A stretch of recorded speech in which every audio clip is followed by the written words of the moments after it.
Matric का student. अस्सलाम अलैकुम। दूसरे वाकया के साथ हाजिर खिदमत हूँ।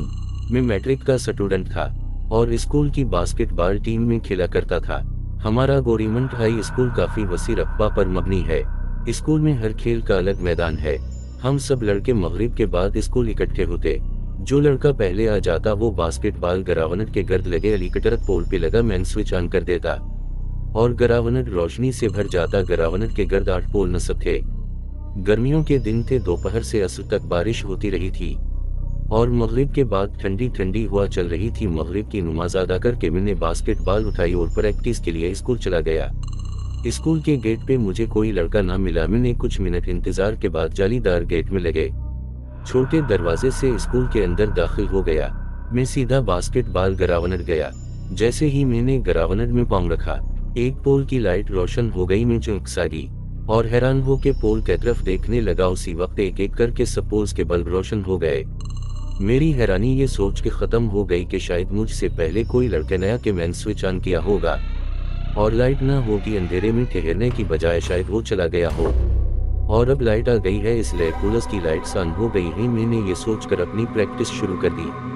कुछ देर में और लड़कों की बोलने की आवाज़ आने लग गई। मैं समझ गया कि बाकी लड़के आ रहे हैं क्योंकि मैं एक खुली जगह में रोशनी में खड़ा था और लाइट्स की रोशनी सीधी बास्केटबॉल ग्राउंड पे पड़ रही थी। तो ग्राउंड से बाहर अंधेरा था।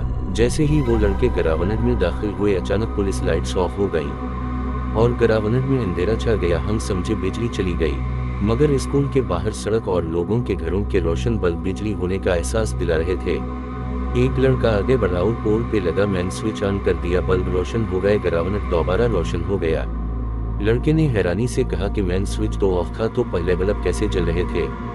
हम सब हैरान खड़े थे कि एक लड़का बोला कि दोपहर क्या बारिश की वजह से हो सकता है। कॉलजावर बल्बों में अर्थ आया हुआ हो इसलिए बल्ब रोशन हो। इस बात को समझते हुए मैं भी खामोश रहा और बल्ब रोशन होने वाली बात ना बताई। इतनी देर में और लड़के भी आ गए। सबने अपनी बाल से पोल प्रैक्टिस शुरू कर दी। मैंने अपनी बाल पोल में लगे रंग में डालने के लिए उछाली तो वो काफी ऊंचाई से पोल के ऊपर से होते हुए साथ वाले ग्राउंड में जा गिरी और मैं भाग के उठाने चला गया। रोशनी से एक कदम अंधेरे में आने से बाल नजर नहीं आ रही थी। कुछ लम्हे में बाल दूर पड़ी नजर आ गई। मैं बाल उठा के वापस ग्राउंड आ गया।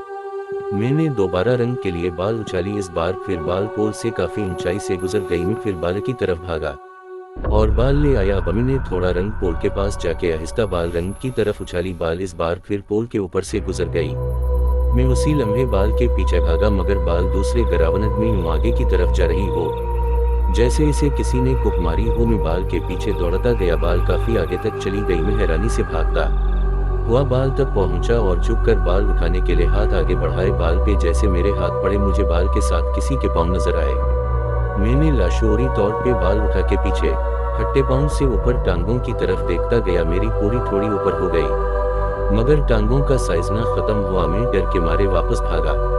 वापस बास्केटबॉल ग्राउंड तक आते आते मुड़कर का बार देखा मगर टांगों ही नजर आए। रोशनी के पास आके फिर मुड़कर देखा तो पीछे कुछ न था।